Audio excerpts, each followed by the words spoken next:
को दिखाते हैं। कमलनाथ समर्थक सज्जन वर्मा का एक बड़ा बयान सामने आया है।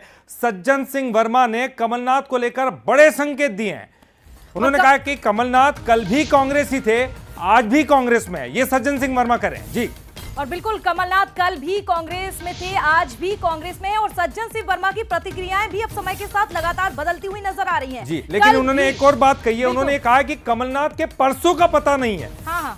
ये भी उन्होंने कहा कि कल भी कांग्रेस में थे, आज भी कांग्रेस में है, लेकिन कमलनाथ के परसों का पता नहीं है। ये बड़ी बात कही है उन्होंने, सज्जन सिंह वर्मा ने। तो लगातार देखिए, अब जैसे जैसे महत्वपूर्ण दिन, लगातार बंसल न्यूज आपको बता रहा था कि एक एक मिनट, एक एक दिन बेहद ही महत्वपूर्ण है। और सज्जन सिंह वर्मा क्या कुछ कह रहे हैं, पहले आप वो सुनिए। देखिए, निर्णय कमलनाथ जी का यही है कि कल भी वो कांग्रेस में थे, आज भी कांग्रेस में और कल भी कांग्रेस में रहेंगे। परसों का मैं नहीं कहता। देखिए, निर्णय कमलनाथ जी का यही है कि कल भी वो कांग्रेस में थे, आज भी कांग्रेस में और कल भी कांग्रेस में रहेंगे। परसों का मैं नहीं कहता।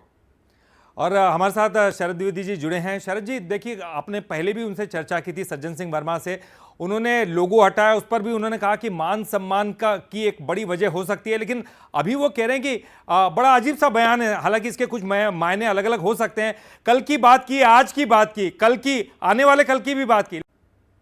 देखिए, इसमें बड़े संकेत छिपे हैं। अगर संकेत देखें तो क्या ये परसों की तारीख है, यानी ये 20 तारीख की तारीख है जब कमलनाथ कोई निर्णय ले सकते हैं। कल भी कांग्रेस में थे, यानी वो 17 फरवरी को भी कांग्रेस में थे, 18 फरवरी को भी वो कांग्रेस में है, और कल कोई निर्णय नहीं लेंगे तो 19 फरवरी को भी वो कांग्रेस में है। तो क्या ये संकेत है? ये कहने की जरूरत क्या थी? इसका सिंपल जवाब ये था कि कल भी कांग्रेस में थे, आज भी कांग्रेस में है, कल भी कांग्रेस में रहेंगे, लेकिन परसों का पता नहीं। तो इसका मतलब है कि खिचड़ी पक रही है, नेगोशिएशन चल रहा है, और शायद संकेतों में कह गए हैं सज्जन सिंह वर्मा की ये 20 तारीख है। हम भी अनुमान लगा रहे हैं, अनुमान ही लगाते रहेंगे जब तक अंतिम निर्णय भाजपा केंद्रीय नेतृत्व या कमलनाथ जी की तरफ से ऑफिशियली कोई स्टेटमेंट नहीं आता। जी बिल्कुल शरद जी, यहाँ पर लेकिन कंफ्यूजन जो है बनी हुई है, क्योंकि अब सज्जन सिंह वर्मा जिस तरह से बयान अपने बदलते जा रहे हैं, कमलनाथ स्पष्ट नहीं कह रहे हैं कि आखिर ना मैं यहाँ हूँ ना वहाँ हूँ, यानी कि तस्वीरें साफ तौर पर समझ में आ रही हैं। लेकिन कहीं ना कहीं ये तो स्पष्ट हो गया है कि दिल में तो तय है, लेकिन अब इशारा दिल्ली से मिलने वाला है। देखिए, अब कमलनाथ जी के लिए कांग्रेस में रहना कठिन होगा जी। अगर वो रहेंगे भी तो किस स्थिति में रहेंगे? मुझे नहीं लगता कि वो कांग्रेस में अब रहेंगे। वो भले ही सक्रिय राजनीति से संन्यास ले लें और कांग्रेस से भी मुक्त हो जाए।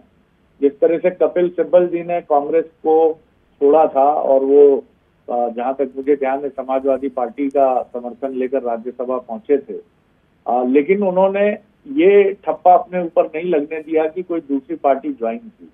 कमलनाथ भी ऐसा कोई रास्ता निकाल सकते हैं कि अब मैं ना इधर का हूँ ना उधर का हूँ, मैं ना कांग्रेस में हूँ ना मैं बीजेपी में हूँ, मैं राजनीति छोड़ चुका हूँ और सक्रिय राजनीति से अलग हो चुका हूँ। तो क्या ये नकुलनाथ होंगे जो परसों? अब कई बड़े डिक्लेरेशन हो सकते हैं, लेकिन तय मानिए कि बातचीत अभी पूरी नहीं हुई है। जी शरद जी, एक बात और सामने आई थी, वो ये थी कि कहीं ना कहीं सिंधिया को लेकर कुछ अलग उनके मन में चल रहा है, या फिर सिंधिया जी के मन में कुछ अलग चल रहा है। उनकी दोनों की बातचीत होगी, उसके बाद कुछ फाइनल हो सकता है। ये भी एक खबर थी, और एक खबर ये भी थी कि जो उनके साथ जो समर्थक है वो उनके भविष्य को लेकर चिंतित है। ललित, ये विषय सिर्फ केंद्रीय नेतृत्व और कमलनाथ के बीच का है जी और कुछ भी नहीं है बीच में। जी, विषय जब उठा होगा तो सबकी मंजूरी दी जाती है, इसलिए कहीं कोई उलझन नहीं है। केंद्रीय नेतृत्व और कमलनाथ के बीच का ही पेच है। जी चलिए, बहुत बहुत शुक्रिया शरद जी इस पूरी जानकारी के लिए, इस बातचीत के लिए।